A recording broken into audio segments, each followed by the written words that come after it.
Pada waktu itu juga akan muncul Mikhail, pemimpin besar itu, yang akan mendampingi anak-anak bangsamu. Dan akan ada suatu waktu kesesakan yang besar, seperti yang belum pernah terjadi sejak ada bangsa-bangsa sampai pada waktu itu. Tetapi pada waktu itu bangsamu akan terluput, yakni barang siapa yang didapati namanya tertulis dalam kitab itu.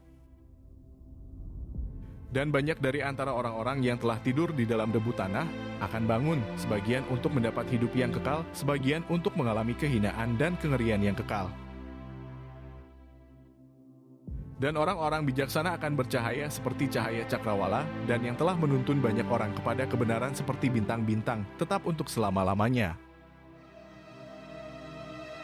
Tetapi engkau, Daniel, sembunyikanlah segala firman itu, dan meteraikanlah kitab itu, sampai pada akhir zaman banyak orang akan menyelidikinya, dan pengetahuan akan bertambah.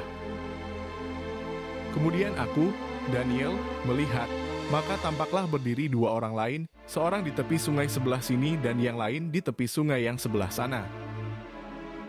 Dan yang seorang bertanya kepada yang berpakaian kain lenan yang ada di sebelah atas air sungai itu, "Bilakah hal-hal yang ajaib ini akan berakhir?" Lalu kudengar orang yang berpakaian kain lenan yang ada di sebelah atas air sungai itu bersumpah demi Dia yang hidup kekal sambil mengangkat tangan kanan dan tangan kirinya ke langit. 1 masa, dan 2 masa, dan setengah masa, dan setelah berakhir kuasa perusak bangsa yang kudus itu, maka segala hal ini akan digenapi.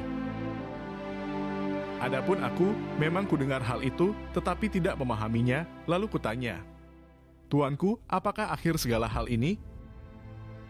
Tetapi ia menjawab, "Pergilah Daniel, sebab firman ini akan tinggal tersembunyi dan termeterai sampai akhir zaman.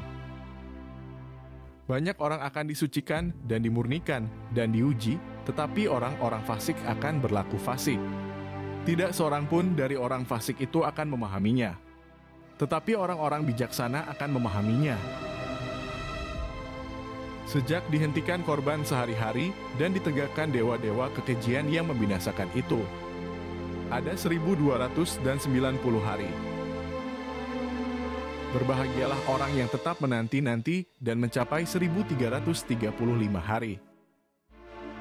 Tetapi engkau, pergilah sampai tiba akhir zaman, dan engkau akan beristirahat, dan akan bangkit untuk mendapat bagianmu pada kesudahan zaman."